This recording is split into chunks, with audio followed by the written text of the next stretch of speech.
Hace algunas semanas atrás hemos venido avanzando en el desarrollo de una temática que hemos llamado el crecimiento de Cristo en nosotros. Y hemos tratado de apreciar, y reitero, a estas alturas espero que todos hayamos identificado la importancia que esto tiene. Por ejemplo, hemos dicho, sí, chévere crecer en iglesia como número, crecer numéricamente, crecer en infraestructura, crecer en impacto, ojalá podamos llegar incluso a impactar también la política, qué sé yo, pero realmente lo que es necesario, indispensable, es que Cristo crezca en nosotros. De eso se trata, de eso se trata. Ahí es donde está la centralidad del llamado del Señor. Y todo esto ha tenido como su origen aquella declaración de Juan, cuando lo abordan y lo tratan de poner como en contra de Jesús por la popularidad que él está teniendo, y Juan le responde: no, esperen, es que es necesario que él crezca y que yo mengüe. Esta declaración de Juan ha guiado el curso de nuestro acercamiento al texto, particularmente en este desafío, el crecimiento de Cristo en nosotros. Vinimos a mirar en Colosenses una instrucción del apóstol Pablo, porque dijimos, bueno, Cristo debe crecer en nosotros. ¿Cómo? Entonces, lo que ha venido dando vueltas en nuestra cabeza es: ¿cómo participo yo en ese proceso en el que Cristo debe crecer en mí? Ya vimos las cosas que solo Dios hace, pero ahora estamos pensando en las que yo debo hacer. Pero antes de eso establecimos tres consideraciones que son básicas, fundamentales de nuestro acercamiento ahí a Colosenses 3, y simplemente para mencionarlas a manera de repaso, ni siquiera vamos a tocarlas ni nada de eso, pero dijimos, la primera consideración general es que el crecimiento de Cristo solo se da en las nuevas criaturas, en quien ha nacido de nuevo, y esto se cae por su propio peso. Cristo no puede crecer en mí si no está en mí. Si Él no está en mí, ¿cómo va a crecer? Entonces, primero yo debo nacer de nuevo para que la vida de Cristo me sea dada. Entonces, esa vida comienza a crecer. Entonces, la primera consideración es que, no esperes que alguien que no haya nacido de nuevo crezca en Cristo. No puede, porque esta es solo una experiencia de quien ha nacido de nuevo.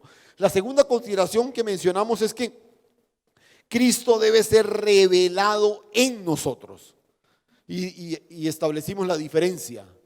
No es revelado a nosotros, sino revelado en nosotros. Esto es una experiencia interior. Cristo revelado en mí. Y lo otro es Cristo revelado a mí. Lo que pasó cuando nací de nuevo, cuando me alcanzó la gracia de Dios. Entonces, lo uno es algo que se da afuera y lo otro es algo que se da dentro de nosotros. Y la tercera cosa, como estamos hablando de crecimiento, ¿sí? El crecimiento de Cristo en nosotros, ¿hasta cuándo? ¿Qué altura, qué estatura debemos alcanzar? Entonces dijimos, Cristo debe llenarlo todo en nosotros. Cristo debe llenarlo todo en nosotros. O sea, es hasta la estatura de la plenitud de Cristo. Es hasta allá. No es simplemente algunas cosas que ya tú modificaste y gloria a Dios. No. Este es un proceso que nos lleva a que Cristo lo llene todo. Que Él sea el todo en todos, en todos. Entonces, decíamos, ojo, esto significa que Cristo es mi vida, pero es mi vivir. Es mi vida, pero también esa vida se refleja en todo lo que hago, en todo lo que vivo permanentemente. Sigo dando vueltas de cómo incursionar en el cómo, valga la redundancia, ¿cierto? ¿Cómo? Porque estoy tratando de no llegar a conclusiones simplistas, pero tampoco quedarme en lo simplemente teórico. Sí, Cristo debe crecer en mí, amén, gloria a Dios, pero bueno, ¿y cómo? ¿Cómo me meto en ese proceso?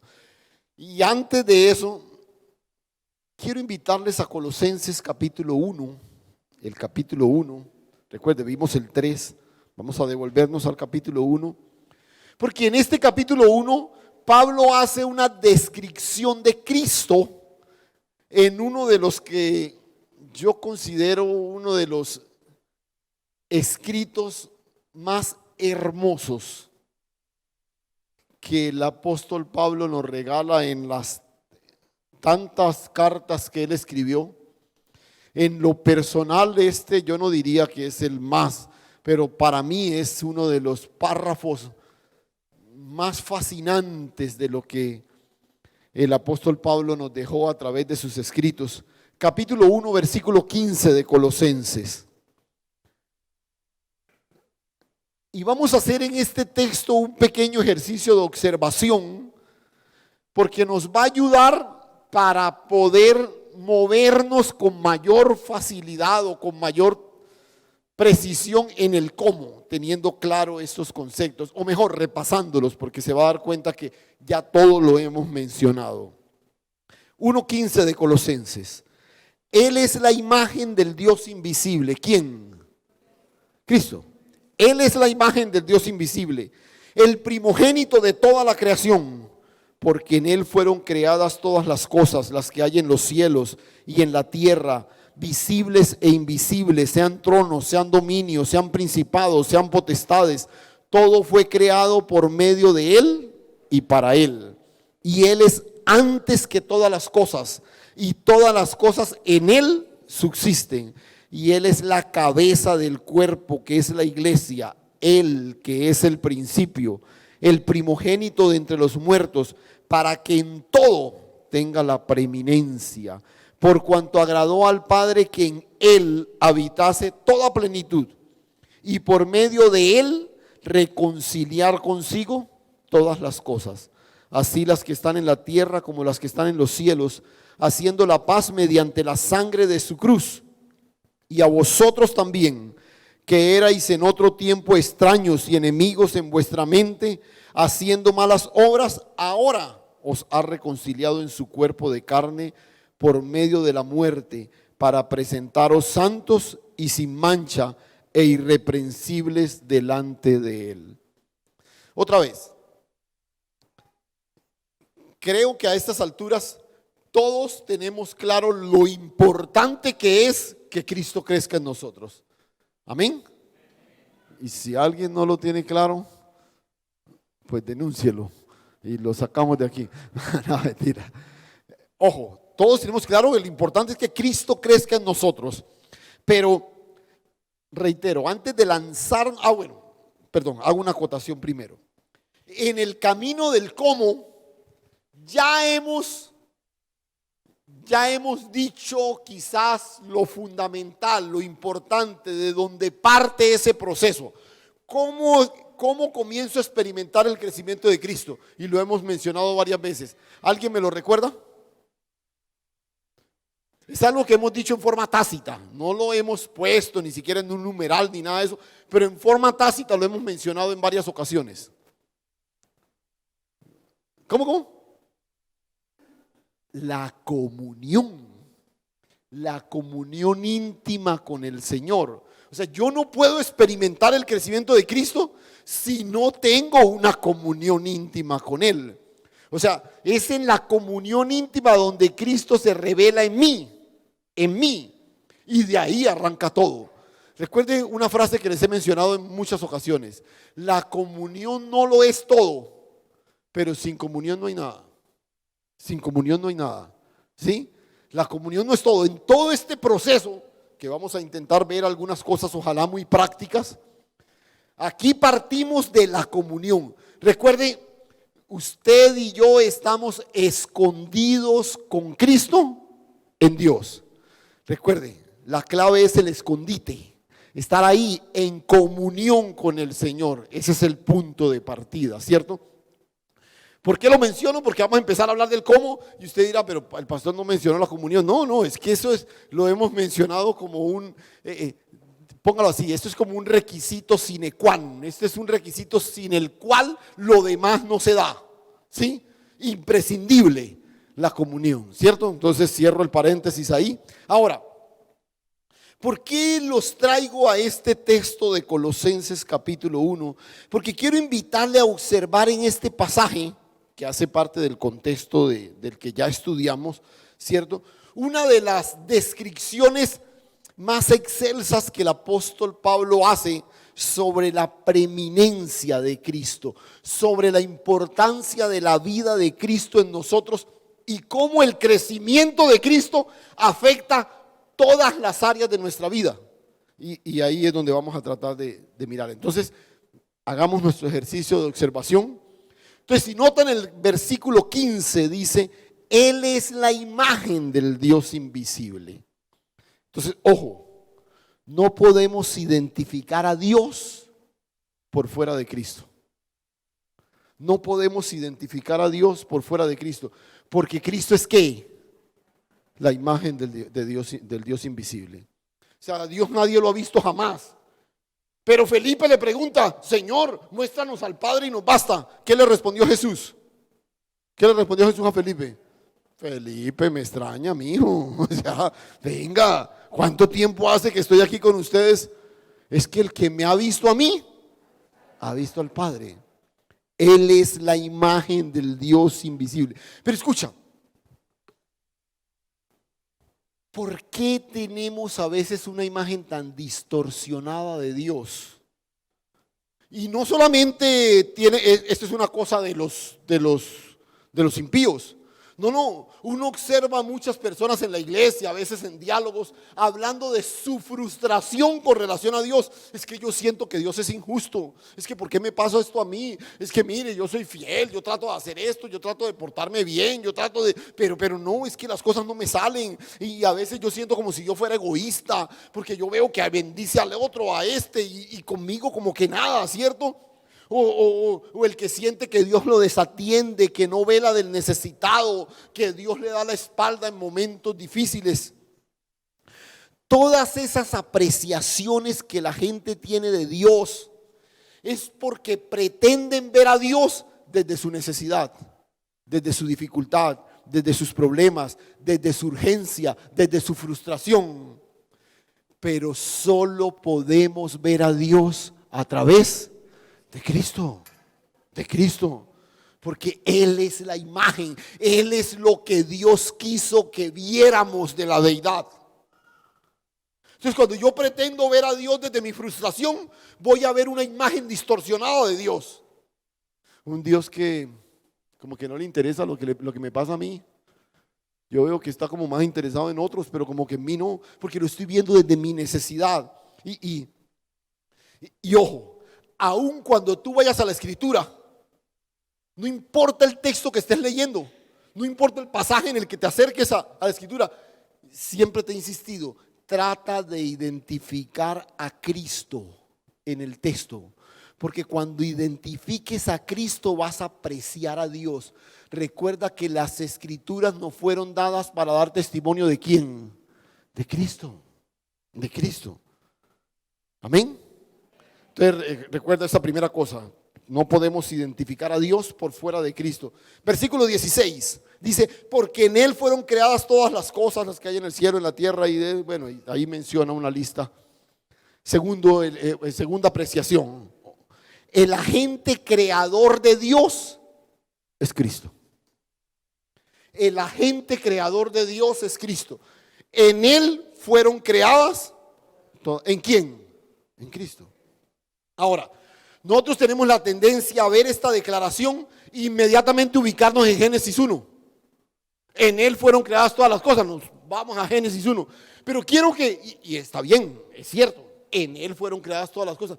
Pero quiero que aprecie esta declaración desde hoy, desde su día a día. Nosotros todo el tiempo estamos buscando crear. Todo el tiempo usted quiere crear mejores ambientes, todo el tiempo quiere crear mejores relaciones, todo el tiempo quiere crear de pronto mejores negocios, mejores proyectos.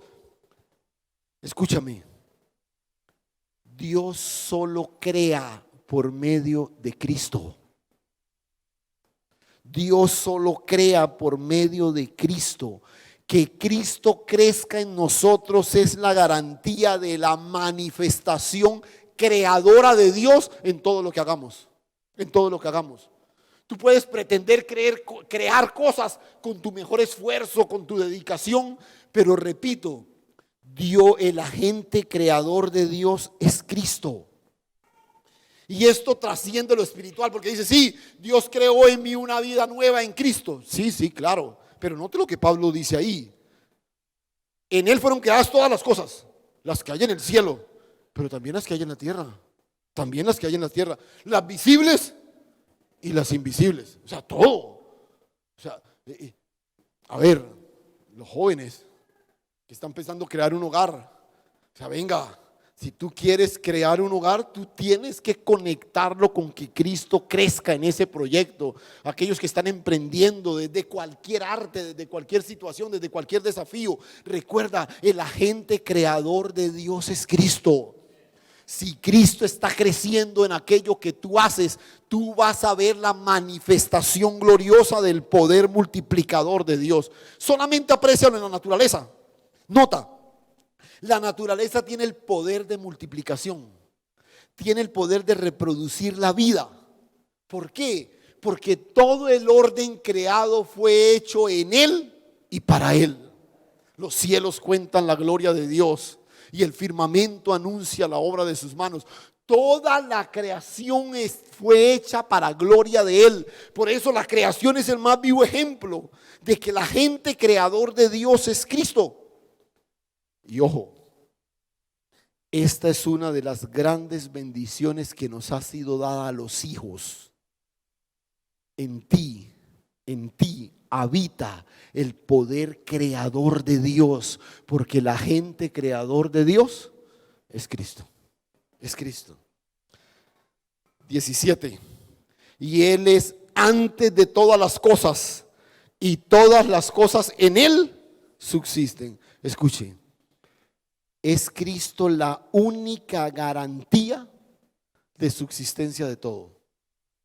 La única garantía que nosotros tenemos para que algo sea preservado en el tiempo es Cristo.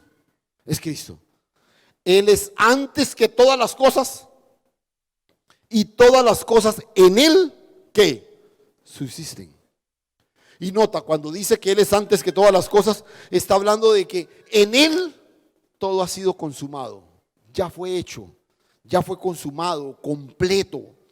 Pero nota la segunda parte de la frase: todas las cosas en Él subsisten. Un hogar subsiste en Cristo. Un matrimonio subsiste en Cristo. Un proyecto, un negocio, cualquier tipo de situación se puede mantener, se puede preservar siempre y cuando esté anclado a Cristo. Puedes tener un negocio muy próspero, estudiaste todo, hiciste estudio de factibilidades y una cantidad de cosas, pero escúchame, no hay ninguna garantía ni económica, ni bursátil, ni gubernamental que pueda preservar tu negocio en el tiempo. Pero cuando ese proyecto refleja el crecimiento de Cristo, no importa las amenazas del mercado, no importa que todo se vuelva en contra tuya, todas las cosas en Él subsisten. Todas las cosas en Él subsisten. Podemos tener una crisis a nivel de nuestro hogar, pero no hay terapista, ni noches románticas, ni promesas enfáticas que puedan garantizar la preservación de tu matrimonio. Pero si esa unión tiene como propósito central que Cristo crezca a pesar de las dificultades, de los problemas, de las crisis, de las situaciones complicadas, va a permanecer, porque todas las cosas en Él subsisten. Todas las cosas en Él subsisten. Amén. Otra, verso 18. Y Él es la cabeza del cuerpo, que es la iglesia. Él que es el principio, el primogénito entre los muertos, para que en todo tenga la preeminencia. El crecimiento de Cristo garantiza su dirección en todo, porque Él es la cabeza. Él es la cabeza. Y ojo, cuando tú estás ocupado en que Cristo crezca, Tú disfrutas de algo que es uno de los factores, o mejor dicho, que es el principal antídoto contra nuestras equivocaciones y nuestros yerros. Y es la dirección de Dios. La dirección de Dios. Muchas de las grandes embarradas de nuestra vida tienen que ver con nuestras decisiones. Nosotros, esto era lo mejor. Yo estaba seguro que por ahí era. Yo estaba convencido. Yo estudié la situación y esto. Y no, nuestra soberbia nos lleva a tomar decisiones. O a veces no somos lo suficientemente sensibles para escuchar la voz de Dios. Pero cuando tú estás ocupado en que Cristo crezca, escúchame, Él es la cabeza. Él es la cabeza. Y conéctalo con aquella declaración que Pablo hace a los corintios cuando dice: y nosotros tenemos, ¿qué mente tenemos nosotros? La mente de Cristo. La mente de Cristo.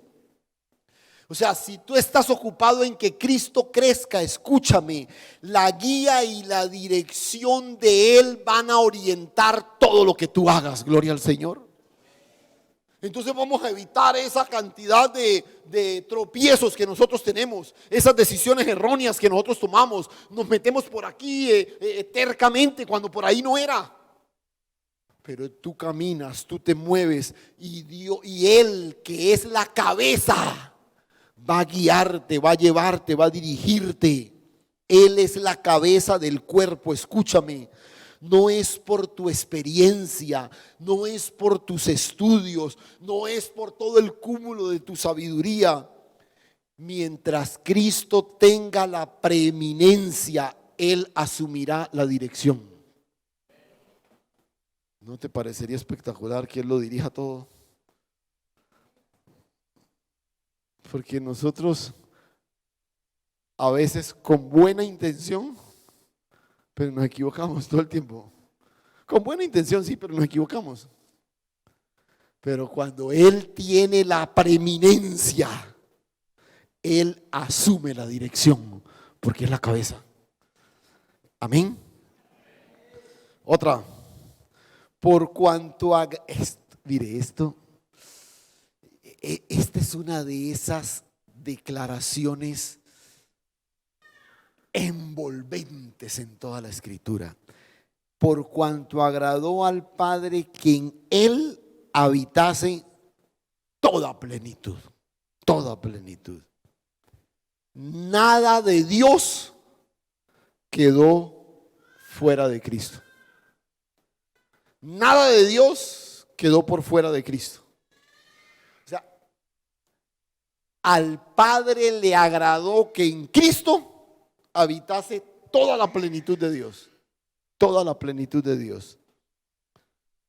Escucha.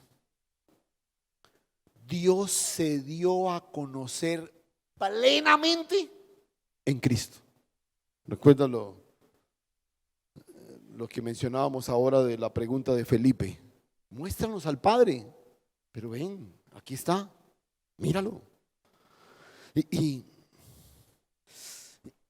a mí esta declaración me parece fascinante.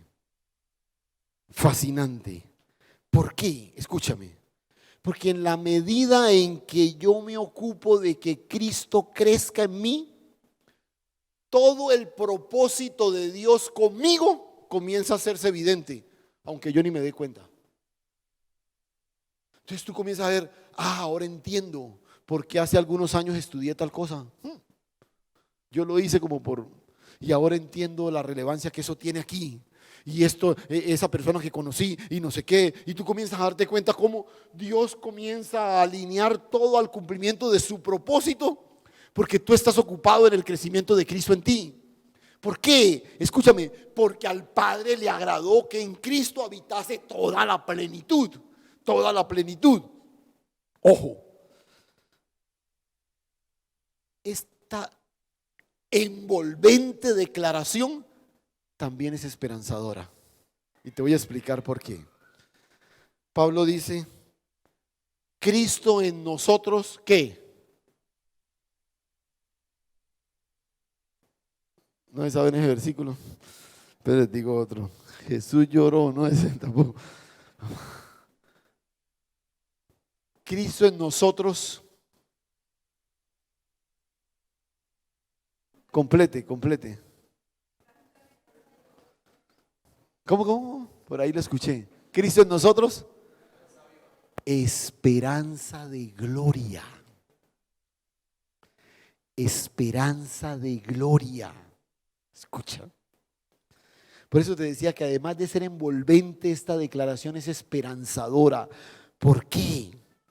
Porque qué esperanzador saber que toda la vida, aunque me siento frustrado por luchar con esa terquedad de mi carácter, con esas expresiones a veces agresivas de mi carácter que suelen ser incontrolables y todo lo demás, tengo la esperanza de saber, tengo la esperanza gloriosa de saber que Cristo creciendo en mí va a llegar el momento en que todas esas expresiones de mi carácter serán nubladas, eclipsadas por la vida de Cristo, porque Él es la plenitud de todo. Entonces en algún momento, mientras Cristo crezca en nosotros, en algún momento yo dejaré de ser reconocible para que Cristo sea visto a través de mí. Mis limitaciones, mis miedos serán escondidos por la plenitud de Cristo. Cristo en mí, esperanza de gloria. Algunos piensan que ya no hay esperanza. No, yo he sido así toda la vida y así me voy a morir. No, tenga esperanza, porque si Cristo está creciendo en usted, es para que la vida de Cristo sea manifestada a través de la suya. Gloria al Señor. Amén. ¿No les parece esperanzador? Yo le digo a mi esposa que me tenga paciencia, que Cristo está haciendo la obra, que ya en breve se va a manifestar todo aquello, o mejor, se va a ocultar todo aquello que ella no quiere ver. Pero bueno, después abrimos un espacio para testimonios. Vamos a seguir. Versículo 20, escuchen. Esto también es hermoso.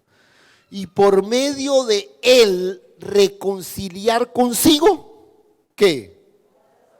¿Cuántas? Todas. Todo es susceptible de reconciliación en Cristo. Todo. Escúcheme otra vez. Todo es susceptible de reconciliación en Cristo. Cualquier relación, cosa, dificultad es posible que sea reconciliada en Cristo. Y esta es una palabra para los padres frustrados y cansados, pero también para los hijos que han acumulado experiencias traumáticas en la vivencia con sus padres. Esta es una palabra para las parejas que han visto fracasar sus proyectos o que viven un verdadero desierto en su relación. Esta es una palabra para aquellos que han visto desmoronar sus emprendimientos, sus sueños. Dios te recuerda en esta mañana que todo es susceptible de reconciliación en Cristo Jesús. Aleluya. Todo. Y fue inevitable pensar en el compromiso que tenemos como iglesia desde esta palabra, sobre todo en la historia contemporánea de nuestra nación.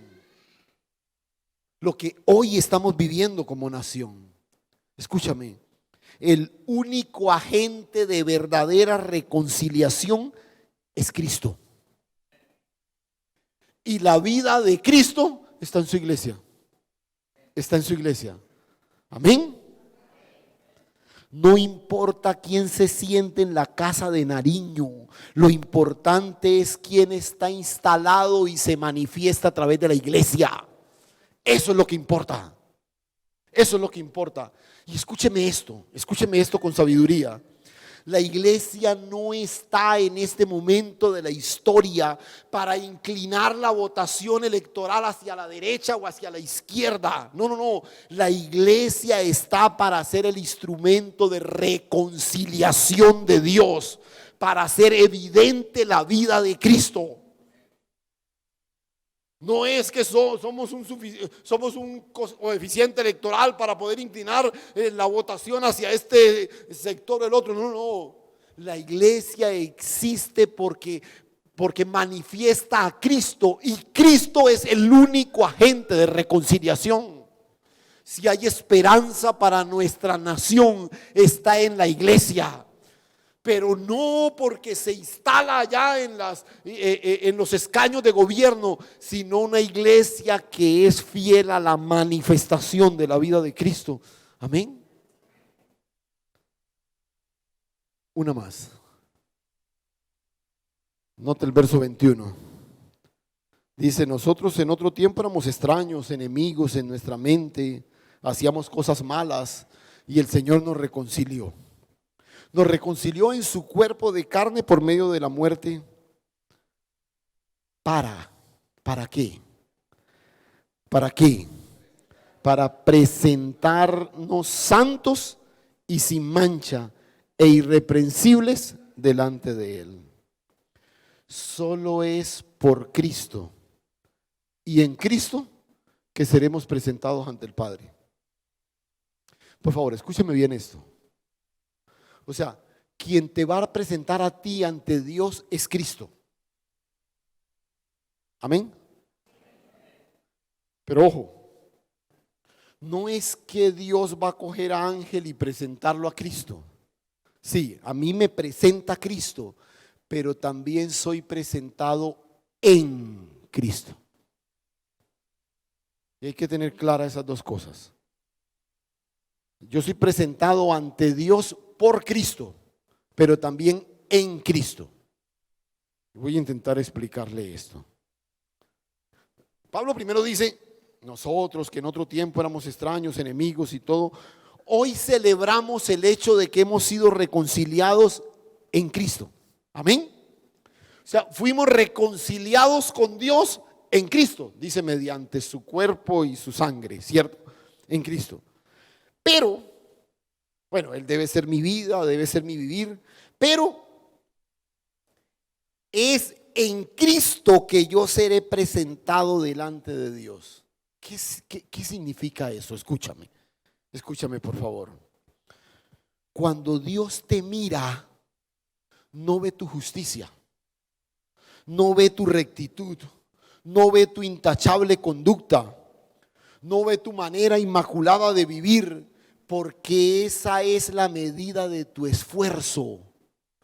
Cuando Dios te ve, está buscando ver a Cristo, porque es en su justicia, en su rectitud, que tú y yo somos reconciliados. ¿Me hago entender? Tú puedes llevar la vida más inmaculada que puedas, pero si Cristo no se ha revelado en ti, no le podrás conocer. No le podrás conocer. Y al Padre solo accedemos por Cristo. Por Cristo. ¿Sí me hago entender?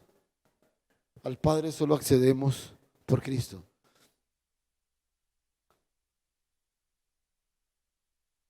Es más, tú y yo somos reconciliados con Él cuando ya no nos ve a nosotros. Paradójico, ¿no?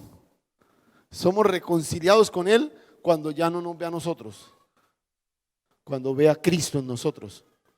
Porque a quien Dios ve es a Cristo. Tú y yo estamos escondidos con Cristo en Dios. Y es en ese escondite, en esa comunión, cuando Cristo es revelado en mí, en la comunión íntima. Por eso la sentencia ya de Mateo capítulo 7, ¿recuerdas? Muchos en aquel día me dirán: Señor, Señor, en tu nombre hicimos y es y lo otro. ¿Y cuál es la respuesta? ¿Cuál va a ser la respuesta del Padre? Es que no hicieron lo suficiente. No, dice, es que yo no los conozco. Ustedes son demasiado visibles, no los conozco. Porque yo solo veo a Cristo. A Cristo. Tú eres conocido por Dios en Cristo. En Cristo. Es Él el que nos presenta, pero es en Él que somos presentados. Que somos presentados. Amén. Mire qué bonito ejercicio, simple observación de un texto. Ahora, no he empezado a predicar todavía, yo les aviso cuándo. Porque les dije que hoy íbamos a intentar lanzarnos de lleno en el cómo. En el cómo. Pero ahora va a entender por qué quise que hiciéramos este recorrido por este pasaje. Quiero contarles que vengo de una frustración de la primera reunión. Yo le compartí a mi esposa que estoy frente a un concepto que yo tengo claro, pero que no tengo cómo expresarlo. No sé cómo expresarlo. Y aún leyendo todo lo que escribí me cuesta trabajo expresar esto, pero aquí tenemos una ventaja. Y es que usted no recibe simplemente lo que yo digo, sino lo que Dios por medio de su Espíritu nos afirma en nosotros. Amén. Pues por lo menos yo tengo esa esperanza. Ahora, escuche. De todo esto que vimos ahí en Colosenses, se pueden rescatar muchas cosas, pero una de las verdades centrales que vimos en el ejercicio de observación es que Dios no dejó nada de Él fuera de Cristo. ¿Sí? Nada de Dios quedó por fuera de Cristo. Nada. Ahora, ¿qué implicación tiene eso para nosotros? Escuche. Cristo es la plenitud de Dios. Cristo es la plenitud de Dios. Ahora está creciendo en mí. Mi dificultad es cómo experimento, cómo participo de ese crecimiento, ¿cierto? Entonces, Juan nos hace una invitación y vamos a saltar entre Colosenses y Juan. Juan nos hace una invitación. ¿Recuerdas? Juan arranca su carta hablándonos. En el principio estaba el Señor, Él era antes que todas las cosas y todas las cosas en Él fueron hechas y Él era la luz de los hombres y esto y lo otro. A los suyos vino, los suyos no le conocieron, a los que les recibieron les dio potestad de ser hechos hijos de Dios y bueno, todo eso. Y llega al verso 16 y dice, porque de su plenitud tomamos todos y gracia sobre gracia. Espectacular, escuche. Ojo. Cristo es la plenitud de Dios. ¿Sí? Y ahora dice aquí que de esa plenitud nosotros ¿qué? Tomamos. Ojo, no se desconecte. Estamos hablando de cómo Cristo crece en mí. Él es la plenitud de Dios. Dice, y de esa plenitud nosotros ¿qué? Tomamos todos. Ahora, ¿cuál es la idea aquí? Entre más tomo de esa plenitud, menos necesito de mí mismo. ¿Sí? Entre más tomo de Cristo, menos necesito de mí. Recuerden, esto usted lo tiene claro. El problema con usted y conmigo no es lo que nos falta de Dios. Es lo que retenemos de nosotros, lo que nos sobra de nosotros. ¿Sí? Ese es mi problema. No es lo que Dios no me ha dado. No, Dios ya me lo dio todo en Cristo. El problema es todo lo que todavía conservo de mí. Entonces, entre más tomo de Cristo, menos necesito de Ángel. Y ese es el proceso. Es necesario que Él crezca mientras yo vengo. ¿Sí? Ahora, este es un complemento fascinante porque es en esa línea que Pablo lo menciona en Colosenses. Él dice que al Padre le agradó que en Cristo habitara toda la plenitud de la deidad. Miren simplemente el texto, si está tomando nota, yo le pongo el texto aquí, pero si está tomando nota, Colosenses 2:9, note cómo lo expresa Pablo. Dice, porque en Él habita corporalmente ¿qué? ¿Habita qué? Dígalo duro, ¿habita qué? Toda la plenitud de la deidad.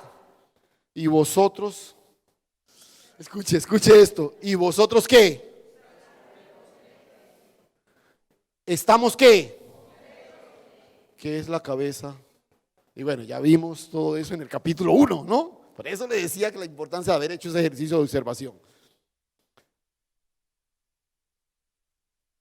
En Él habita la plenitud de la deidad, en Cristo. Y luego dice, pero les tengo noticias a ustedes. Ustedes están completos en Él. Yo le hago una pregunta, ¿cuántos creen eso? Bueno, poquitos. Yo espero que en casa hayan más amenes allá, porque aquí muy poquitos. Oiga, yo pensé que esto se iba a levantar este techo. ¿Usted cree que está completo en Cristo? Pero no sé si le pasa lo que me pasa a mí. Yo lo creo, con toda convicción. Pero ¿sabe una cosa? A veces me siento tan incompleto. ¿O es solo a mí? Como que me faltan tantas cosas. Y siento que aquí en esta área no, y en esta otra, y estoy aquí como patinando y esto. Pero voy a la Biblia y me dice, Ángel, tú estás completo en Cristo. Yo digo, sí, amén. Señor, pero no.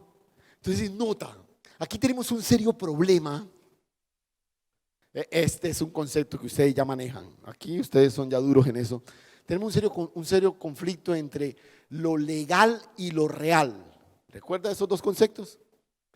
Lo legal es lo que Dios en Cristo ya hizo. Lo real es cuando eso que Dios ya hizo, yo lo vivo. ¿Ves? Es verdad. Eso es verdad. Yo todavía no lo vivo. Entonces la clave no está en que será verdad lo que Dios dijo. No, Dios lo dijo, es verdad. El asunto es cómo lo que Dios dijo se hace verdad para mí. De lo legal a lo real. Recuerden el ejemplo que usamos para ilustrar esto. Usted lo recuerda, el del preso, ¿no? El que está en la cárcel, el juez firma la libertad legal, el juez ya la firmó. Amén, ya, está libre. Pero el tipo sigue en la cárcel. Y de pronto el abogado se va a vacaciones un mes y el tío tiene en la carpeta de él guardado el que ya está libre legalmente.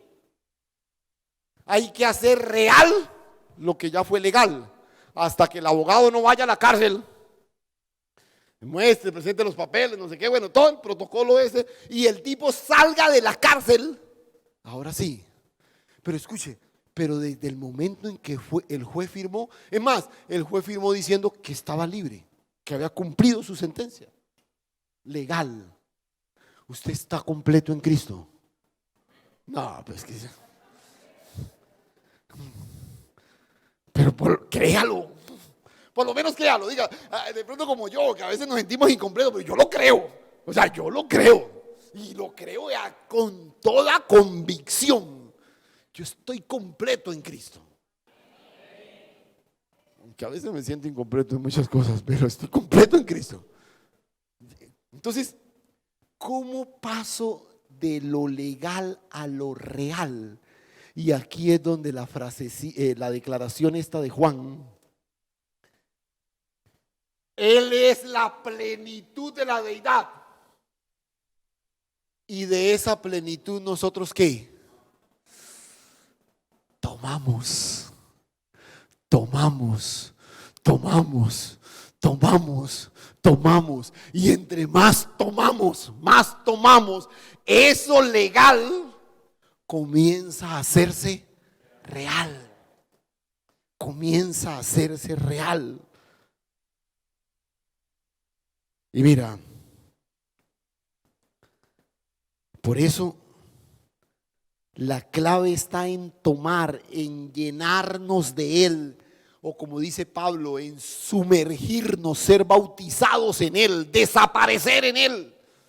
Porque entre más tomemos, menos necesitamos de nosotros mismos. Todavía no he empezado a predicar, yo lo aviso cuando empiece. A ver, ya, ahora sí. Quiero simplemente desafiarles a reflexionar sobre un primer aspecto del cómo en el que quiero introducirlo. Ojo, Cristo necesita crecer en mí. Yo necesito que Cristo crezca en mí. Él me llevó a la cruz juntamente con Él y me resucitó con Él y me escondió con Cristo en Dios. ¿Sí? Ahora yo comienzo el proceso.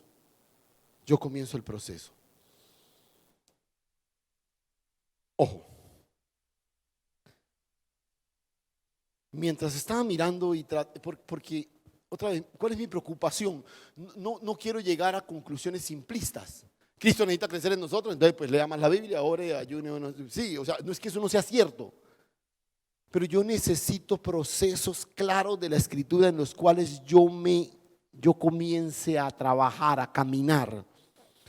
Y Juan recoge en su evangelio, y lo hace de manera sistemática. Los sinópticos, algunos mencionan algunas cosas, pero Juan menciona todas aquellas declaraciones que Jesús hace de sí mismo, definiéndose quién es, ¿no? Son 7 incluso, los famosos yo soy. ¿Han leído los yo soy? A ver, por ejemplo, díganme algunos. Yo soy el buen pastor, yo soy la luz del mundo, el camino, la verdad y la vida, la sal, yo soy el pan de vida. Bueno, no sigan porque de pronto aparecen más de 7. Entonces después empezamos a crear segunda de Juan, tercera de Juan, cuarta de Juan, quinta, sexta y seguimos ahí. Entonces dejemos hasta ahí mejor, ¿cierto? Pero es interesante porque estamos hablando de que Cristo crezca. Y identificamos en el Evangelio de Juan algunas expresiones que el mismo Jesús dice, vea, es que yo soy esto. O sea, si Él es eso, yo tengo que ocuparme de eso. Yo tengo que pararle bolas a eso. Porque Él mismo se definió diciendo yo soy, ¿no? Y les dije que quiero simplemente generar un desafío de reflexión sobre una de esas, que es la primera, incluso en el orden en que Juan las presenta. Acompáñenme allá a Juan 6, por favor. Juan 6.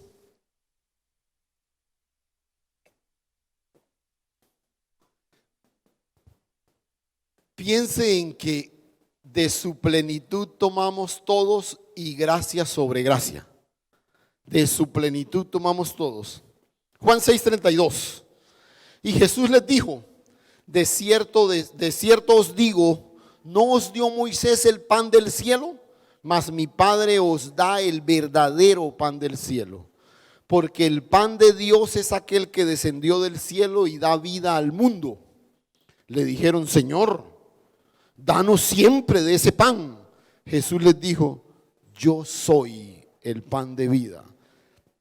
El que a mí viene nunca tendrá hambre, y el que en mí cree no tendrá sed jamás. Yo soy el pan de vida. En el orden que Juan establece, recuerdan que el orden cronológico de los escritos es por propósito, no porque necesariamente se hayan ocurrido los hechos. Bueno, esto es otra cosa, después hablamos de eso. Pero escuche, yo soy el pan de vida. Juan entabla un diálogo con los judíos que ahora se multiplicaban siguiendo a Jesús por causa de un milagro en particular, que fue el milagro de ¿cuál milagro? La multiplicación de los panes y los peces para 5,000 personas, bueno, hombres y sin contar mujeres y niños, ¿no? A ver, Jesús hace este milagro, incluso Juan registra algo que los demás evangelios no registran. Y es que algunos se le acercaron queriendo tomar a Jesús para hacerlo rey. ¿Sí? O sea, venga, este es un tipo que multiplica el pan y le da a uno de comer. Pues hasta yo voto por él, ¿cierto? O sea, si están votando por esas propuestas de algunos de esos candidatos todas irrisorias y esto, pero aquí tenemos un hombre que realmente cogió el pan. No está prometiendo, no, cogió el pan, lo dio a sus discípulos y empezaron a partirlo y se multiplicó 5 panes y 2 pececillos para más de, qué sé yo, como unas 10,000, 15,000 personas. Y la gente, claro, hermano, eso se alborotó. Es que donde hay comida, hermano, eso ahí va todo el mundo. Incluso en el gremio nuestro de los pastores dicen que si usted quiere reunir pastores, dígales que la reunión es con desayuno. Y ahí vamos todos. Sí, es muy, dicen los mismos pastores, no, si usted tiene reunir pastores, dígales que es con desayuno y ahí, usted, toda reunión que tiene comida de por medio, vea, nuestra reunión más concurrida en los últimos 20 y tantos años de esta congregación es Acción de Gracias. En esa reunión repartimos comida, siempre eso. Pero porque otra vez, no es que no tenga que comer y me venga, no, es que alrededor de la comida hay algo especial, pero en este caso en particular sí era un asunto de necesidades. Estaban por allá lejos, no había que comer y el Señor partió y les dio. Entonces, ellos en el milagro no vieron la necesidad, o mejor dicho, no vieron la realidad que había delante de ellos, que era la revelación del Mesías enviado. Ellos simplemente vieron un tipo que podía satisfacer su necesidad de comida, ¿no? Y entonces Jesús les explica y les dice, vea, ustedes están mirando el pan, pero el verdadero pan es el que viene del cielo. Y entonces descarados, y dijeron, uy, entonces denos de ese, no el que nos dio antes, sino denos de ese. Y el Señor les dice, yo soy. Y porque ese pan que viene del cielo satisface no solo esa necesidad, sino las necesidades más profundas, Hay más en el pan de Dios que en el pan mismo, es lo que el Señor les está diciendo. Cristo no es el pan terrenal, es el pan celestial, el que viene de arriba, el que desciende de lo alto. Pero ellos estaban viendo solo ¿qué? La necesidad, ¿cierto? Todo lo que tenía que ver con su necesidad, con la provisión. Escúchame. A ver.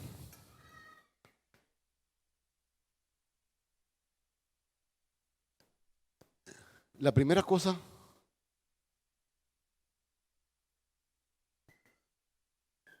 que yo debo redefinir, trabajar, si quiero participar del proceso del crecimiento de Cristo en mí, es que yo tengo que tener una nueva perspectiva de la provisión de Dios. De la provisión de Dios. Mira, quédate ahí con eso que te acabo de decir y ya te lo voy a explicar. Yo necesito una nueva perspectiva, una nueva comprensión, un nuevo enfoque de todo lo que tiene que ver con provisión. Vea, nosotros giramos en torno a la provisión. Nosotros giramos en torno a lo que necesitamos. Usted está aquí en esta mañana escuchándome pensando en lo que va a almorzar ahora. ¿O no? En lo que tiene pendiente esta tarde en la casa, en lo que tiene pendiente mañana en su jornada laboral, en lo que quedó sin hacer. Y por favor, no lo digo para hacerlo sentir culpable, lo digo más es como manera de testimonio. Porque también, esto no es un asunto así, este es un asunto así también. Porque tengo que confesar que yo a veces estoy allá envuelto por la nube de la gloria de Dios, escribiendo mi sermón y pensando, uy, Dios mío, no tenemos para los trabajadores de este fin de semana aquí de la obra. y hay que pagar no sé qué cosa, y la hermana aquella que no sé qué, y esto y lo otro. Y nota, hay algo con relación a esto de la provisión, de la necesidad, que se ha convertido para nosotros en el enfoque primero de nuestra atención. Y algo tiene que cambiar. Para que Cristo crezca en nosotros, eso tiene que cambiar. Escúcheme. Quiero que conecte esto. Cristo es la plenitud de Dios. De esa plenitud, ¿nosotros qué? Tomamos. Ahora aparece Jesús y dice: ¿ustedes quieren tomar? Yo soy el pan de vida. O sea, ¿qué debo tomar? Él. Y es muy interesante que el primer yo soy tenga que ver con el pan. Y el séptimo tenga que ver con la vid. Yo soy la vid verdadera. Muy curioso. Bueno, no sé si curioso, pero por lo menos es bien llamativo que la primera declaración de yo soy es: yo soy el pan de vida. Y en ese orden la última es: yo soy la vid verdadera. Yo soy verdadera comida y bebida. Es lo que el Señor está diciendo. Pero escucha, cuando hablamos de pan en su expresión más genérica, ¿a qué nos estamos refiriendo? ¿A la comida? ¿Solamente a la comida? No, en general a la provisión, ¿cierto? Es más, nosotros acuñamos expresiones en nuestro léxico diario. No, aquí, hermano, ganándome el pan. Sí, pero usted realmente está ganándose un pan. No, se está refiriendo, esa expresión se refiere a que está trabajando por toda la provisión de su hogar, ¿cierto? Entonces, cuando el Señor aparece en escena y multiplica el pan, está supliendo una necesidad. Pero más que darles provisión para su necesidad, está dándoles una lección para su vida. Escúchame esto. ¿Cuántos creen, con toda convicción? Y si no lo creen, no diga, porque lo estoy grabando. ¿Cuántos creen que Dios es su proveedor? Amén. Israel también creyó que Dios era su proveedor. Ahora, a ellos les quedaba más fácil creerlo. Abrían la tienda todas las mañanas y el pan había descendido del cielo. O sea, hermano, si usted no cree que Dios es su proveedor. Pero ¿sabe qué fue lo curioso que pasó con Israel? Ellos apreciaron a Dios como su proveedor, pero menospreciaron la provisión. Dios es nuestro proveedor, mandó pan del cielo. Estamos hastiados de comer todos los días este pan. ¿Sí ves lo curioso? Pero no juzgue a Israel. Es exactamente lo que nos pasa a nosotros. Usted tiene la absoluta convicción de que Dios es su proveedor. Pero la convicción que usted debe alcanzar hoy es que Dios también es su provisión.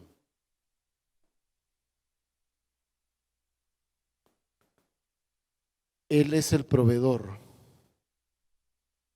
y es el pan, es la provisión. Escúcheme por favor. Dios nos envió pan del cielo. Él es nuestro proveedor. Mija, ya está el mismo pan de siempre. Hágale a ver qué hace con eso. Qué pereza, otra vez el mismo pan, todos los días lo mismo. Escúcheme.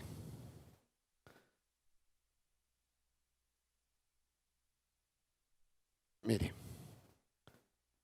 verso 25 de ese mismo pasaje de Juan 6. Hallándole al otro lado del mar, le dijeron: Rabí, ¿cómo llegaste acá? Respondió Jesús y les dijo: de cierto os digo que me buscáis, no porque habéis visto las señales, sino porque ¿qué? Comisteis del pan y os saciasteis. Trabajad, no por la comida que perece, sino por la comida que a vida eterna permanece, la cual el Hijo del Hombre os dará. porque a este señaló Dios el Padre. Por eso les decía que frente a esto tengo la frustración de tener claro el concepto, pero no tener la capacidad de transmitirlo. Escúcheme. El crecimiento de Cristo en nosotros demanda un cambio radical frente a todo, frente a mi visión de la necesidad, de lo material, de la provisión, porque nada captura más nuestro enfoque que eso. Nada. Mira, hay gente que dice, no, yo estoy metido en la parte de mi trabajo y todo, y esto y lo otro, pero tranquilo, ya estoy a 2 años de jubilarme, de pensionarme. Yo le pregunto, ¿usted se pensiona y su preocupación termina? Uy, es que la pensión no me alcanza, es que mire, toca no sé qué, y esto y lo otro. Solo que la preocupación cambia, pero no se termina. Porque esta parte que tiene que ver con la provisión captura nuestro enfoque, nuestra visión, toda esa dimensión productiva. Es casi inevitable. Y les decía, no estoy señalando para allá, también es mi lucha. Esto es casi inevitable. Y aquí es cuando el cómo es fundamental. Yo necesito redireccionar mi enfoque. Por eso les digo, no es casualidad que el primer yo soy de nuestro Señor sea: yo soy el pan de vida. Yo soy el pan de vida. Yo les pregunto, mire, esto es inevitable. Algunos más preocupados que otros, ¿cierto? Pero yo les pregunto, ¿quiénes son los únicos que no viven preocupados por asuntos de provisión o de recursos? ¿Quiénes son? Los niños. Usted no ve a un niño levantándose y decía, como, ve papá, no puedo dormir, ya apagamos la luz. De pronto, si le cortan la luz, él abre la nevera y dice, ay, se quemó el bombillo en la nevera. Y lo hace fiesta, a él no le preocupa. Y mire, no es casualidad. No es de extrañar que el Señor nos invitara a ser como niños para poder disfrutar de la plenitud de la vida del reino en nosotros. Hay algo ahí que nosotros, los adultos, los que hemos crecido, los que nos sentimos tan responsables y todo lo demás, hay algo ahí que no hemos podido cambiar. Y ojo, escúcheme esto. Cuando hay pan, cuando hay provisión, cuando hay tranquilidad en la parte económica y todo, uno se siente más tranquilo, sin duda alguna, ¿cierto? Escuche, la preocupación no termina, pero uno se siente más tranquilo. Pero, mire lo interesante. Si la provisión que yo disfruto está conectada con el pan que yo debo tomar, ¿qué es lo que la gente debería ver en mí?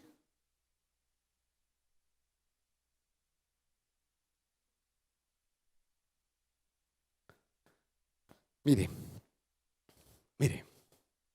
cuando uno ve una persona próspera, incluso aquí dentro del contexto cristiano y todo, usted ve una persona próspera que le ha ido bien económicamente, que tiene negocios exitosos y todo lo demás, que tiene un trabajo que genera muchos recursos y todo. Usted ve a esa persona,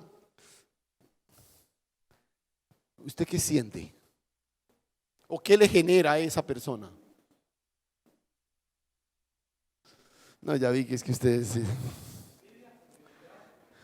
Bueno, quizás no envidia, pero sí uno ve una persona, bueno, envidia también, ¿cierto? En algunos casos, pero uno ve a esa persona y uno por lo general dice, quisiera ser como él, ¿o no? Usted no ve una persona de esas que se levantan, que no tiene problema de cómo rebusco para levantarlo del desayuno y todo, y uno dice, cuando usted está por ahí rebuscando para el desayuno, dice, uy, qué chévere aquel que se levanta sin ese problema, ¿sí? Y uno dice, ojalá algún día yo pudiera ser como, ¿no? Y uno cita a esas personas que... Pero note, ese es un modelo propio de esta sociedad, ¿sí? Cuando alguien prospera, la sociedad lo invita a que ¿qué? a que lo mire, a que lo mire. ¿Ha visto todos estos programas de redes de mercadeo y todo lo demás y esto y lo otro? ¿Cuál es el testimonio que pasan cada mes? No es el que no le ha funcionado ni una, ¿cierto? Que no puede cumplir los punticos del mes. No, es el diamante, no sé qué, el otro. Claro, porque esa es la dinámica de esta sociedad. Tú quieres ver al que es próspero y allá en lo profundo de tu corazón, yo quiero ser como él. Claro. Y además hay una cantidad de principios que uno puede atesorar, mi tipo disciplinado, trabajador. Por estos días uno ve, por ejemplo, en las redes sociales el tiempo, escucha la historia de Arturo Calle, ¿no? Y cómo se levantó Hernando Trujillo y no sé qué, y todos estos empresarios exitosos, y la gente evoca sus historias porque quiere ser como él. Pero escucha,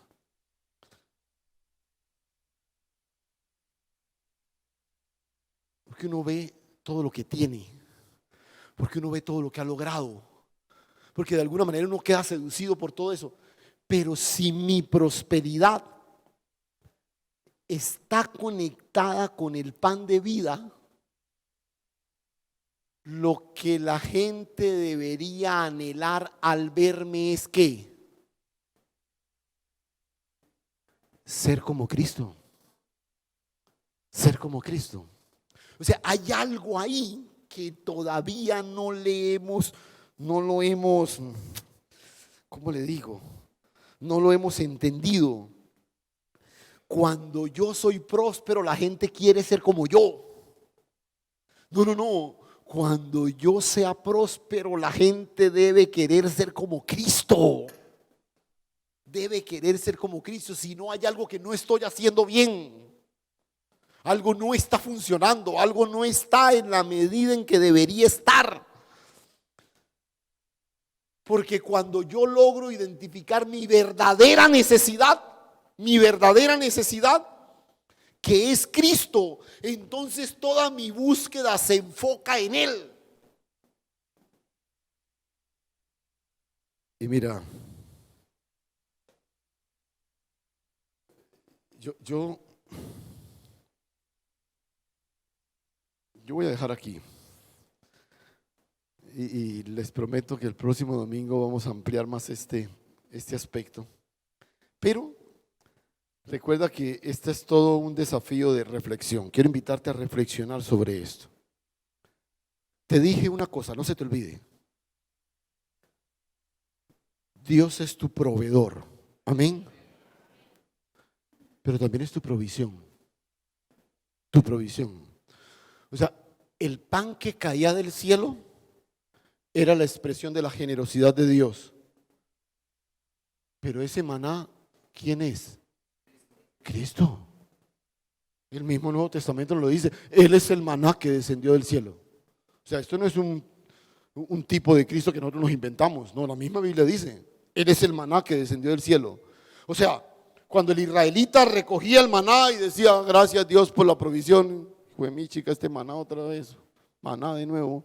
Estaban celebrando la provisión de Dios, el Dios proveedor, pero menospreciando la provisión de Dios. Escúchame. Yo necesito mirar de manera diferente la provisión de Dios. El salario que tú recibes, y perdónenme la expresión si suena así muy popular, el salario que tú recibes no es la chichigua que te da tu jefe. Ese salario que tú recibes es tipo de Cristo. Porque si lo que tú recibes es provisión de Dios, la provisión de los hijos es Cristo. Y cuando tú menosprecias el salario que tú tienes, tú estás más centrado en su cuantía que aquel en quien te lo da. Entonces yo estoy convencido que es la cuantía de mi salario lo que me completa. pero la Escritura me dice que yo estoy completo en Cristo. Y ojo, escúchame esto. Ese salario, por muy minúsculo que parezca,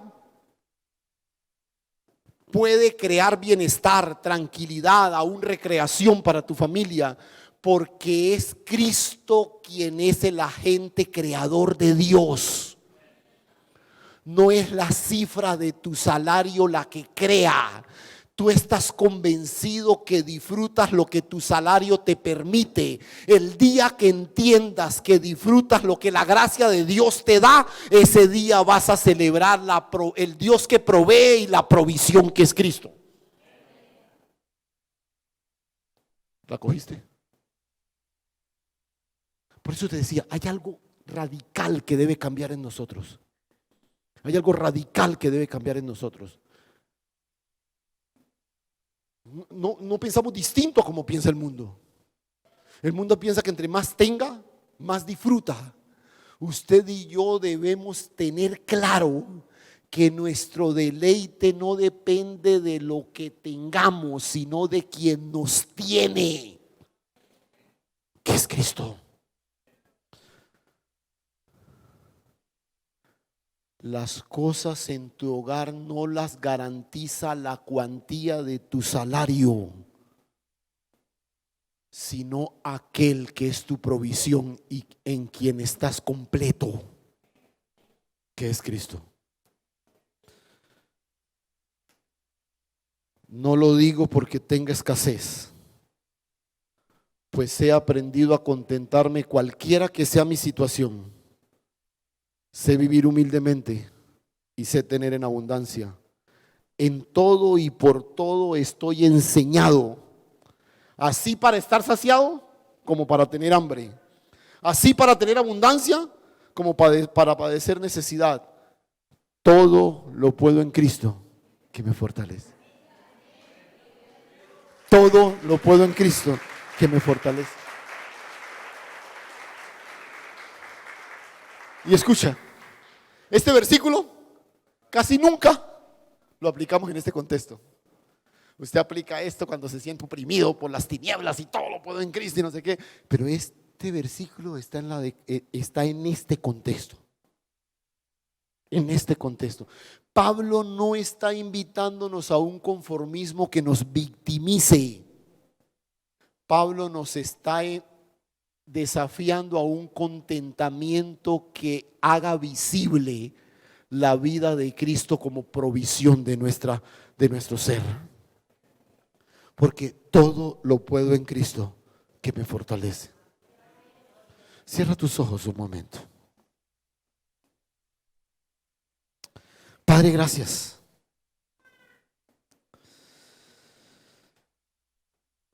Ay, Señor. Cuando tocamos esta dimensión de nuestras vidas, tenemos que reconocer hasta con vergüenza, Señor. Como lo hemos dicho en muchas ocasiones, a veces un recibo no nos deja dormir, un recibo sin pagar, un compromiso, pero duramos días, semanas, sin tener un tiempo de intimidad contigo. Y no tenemos el problema de acostarnos sin ningún sentimiento de culpa. Hay algo que debe cambiar radicalmente en nosotros frente al asunto del pan, Señor.